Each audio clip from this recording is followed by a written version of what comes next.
దురాశాపరులు. సుబ్బయ్య శెట్టి చిల్లర కొట్టు వ్యాపారంతో బాటు మేకలను కూడా పెంచేవాడు. అతని భార్యకు నగల పిచ్చి, చీరల పిచ్చిను. ఆవిడ కోసం మేకలు అమ్మగా వచ్చిన డబ్బు మాత్రమే శెట్టి ఉపయోగించేవాడు. ఇలా ఉండగా ఏదో పండగ దగ్గర పడింది. శెట్టి భార్యకు చీర కొనవలసి వచ్చింది. శెట్టి ఒక మేకను అమ్మటానికి పొరుగురు సంతకి తీసుకువెళ్ళాడు. అతను డబ్బు వ్యవహారాలలో ఇతరులను ఏమాత్రం నమ్మడు. సంత రోజు అనుకోకుండా పెద్ద వర్షం పడటం వల్ల జనం పల్చగా ఉన్నారు. క్రయ విక్రయాలు మందంగా ఉన్నాయి. శెట్టి మేకకు 10 రూకల ధర కూడా పలకలేదు. 20కి తక్కువైతే అమ్మే ఉద్దేశం లేక చీకటి పడే వరకు మంచి బేరం కోసం ఎదురు చూసి చివరకు మేకను తీసుకుని నిరుత్సాహంగా ఇంటికి తిరుగు ప్రయాణమయ్యాడు శెట్టి. అంతా కొండదారి. ఊరి దగ్గర కొండ మెలుపులో గుహ ఉన్నది. అందులో దయ్యాలుంటాయని చెప్పుకునేవారు. ఆ పరిసరాలకు చేరేసరికి శెట్టికి గుండెదడ పట్టుకున్నది. అసలే చీకటి గాఢాంధకారం. శెట్టి గబగబా అడుగులు వేస్తూ ఆ మెలుపు తిరిగిపోతుండగా, ఎవరు వారు?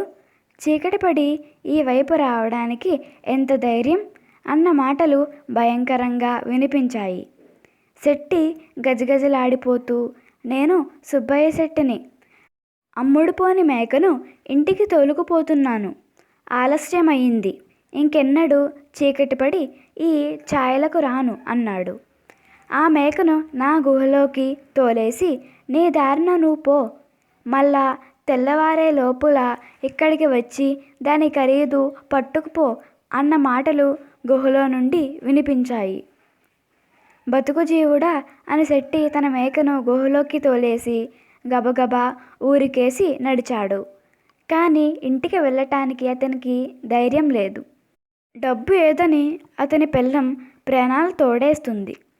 దయ్యం ఏమిస్తుందో అది తీసుకుపోతే గాని ఆమె తనను ఇంట్లో అడుగు పెట్టనియ్యదు. శెట్టి తూర్పు తెల్లవారేదాకా ఎవరి వీధి అడుగు మీదనో కాలక్షేపం చేసి కాస్త ధైర్యం తెచ్చుకుని కాళ్ళు ఇచ్చుకుంటూ మళ్ళా గుహకేసి వచ్చాడు. మేక బాగా కవ్వి చాలా రుచిగా ఉన్నది, ఇదిగో దాని ఖరీదు అన్న మాటలతో పాటు గుహలో నుండి ఒక మూట వచ్చి శెట్టి కాళ్ళ ముందు పడింది. దాన్ని తీసుకుని పరుగులాంటి నడకతో ఇల్లు చేరాడు శెట్టి. శెట్టి లోపలికి పోతూనే తలుపు మూసి సంచిలో డబ్బంతా నేల మీద పోసి లెక్క చూశాడు. 50 రూకలు. డొక్కు మేకకు ఇంత డబ్బు పోసిన వెర్రి పీనుగు ఎవరబ్బా అనుకుంటూ శెట్టి భార్య బుగ్గలు నొక్కుకున్నది. ఈ సంగతి ఎవరికీ చెప్పకు సుమా అంటూ శెట్టి జరిగిందంతా తన భార్యకు చెప్పేశాడు. శెట్టి భార్య కూడా ఎవరికి చెప్పకు సుమా అంటూ ఆ విషయం పొరుగింటి పుల్లమ్మకు చెప్పింది.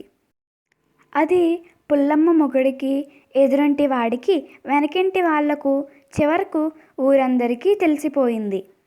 మేకలున్న వాళ్ళందరికీ పరమానందం అయ్యింది. మేకలు లేని వాళ్ళు కొందరు హెచ్చు ధర ఇచ్చి మేకలను కొన్నారు. చీకటి పడేసరికి ఒకరికి తెలియకుండా ఒకరు దయ్యపు గుహలోకి తమ మేకలన్నీ తోలేసి వచ్చేశారు. తన భార్య బాధపడలేక శెట్టి కూడా మరో 10 మేకలను గుహలోకి తోలి ఇంటికి వచ్చాడు. తూర్పు తెల్లవారుతుండగా 25 మంది జనం గుహ బయట పోగుపడ్డారు. కానీ ఎవరికి మేకల ఖరీదు అందలేదు. కనీసం దయ్యం కంఠమైన వారికి వినిపించలేదు. తెల్లవారిపోయింది. అందరూ ధైర్యం చేసి గుహలోకి వెళ్ళారు. గుహలో ఒక్క మేక కూడా లేదు.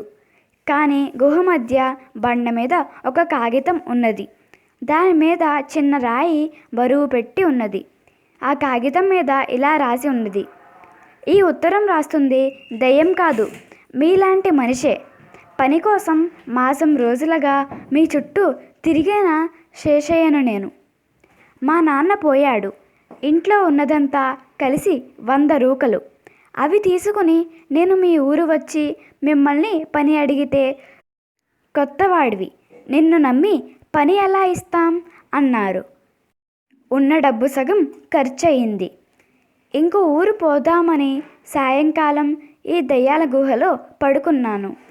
మేకను తోలుకు వస్తున్న శెట్టిని చూశాక నాకి ఊహ కలిగింది. మనిషిని నమ్మలేని మీరు దయ్యాన్ని నమ్మారు. లేని దయ్యం నాకు ఎంతో మేలు చేసింది. పని చేస్తానని వచ్చిన వాడికి పైసా కూడా విడవని మీరు తీరగా డబ్బు వస్తుందనగానే కట్టుకు వచ్చి పడ్డారు. మీ మేకల్ని అమ్మిన డబ్బుతో ఎక్కడైనా వ్యాపారం ప్రారంభించి 1 సంవత్సరం లోపల మీ రుణం తీర్చేస్తానన్న నమ్మకం నాకున్నది. అంతదాకా ఓపిక పట్టండి. ఈ ఉత్తరం చదివించుకొని విన్న వాళ్ళంతా నోళ్ళు వెళ్ళబెట్టారు. ధన్యవాదములు.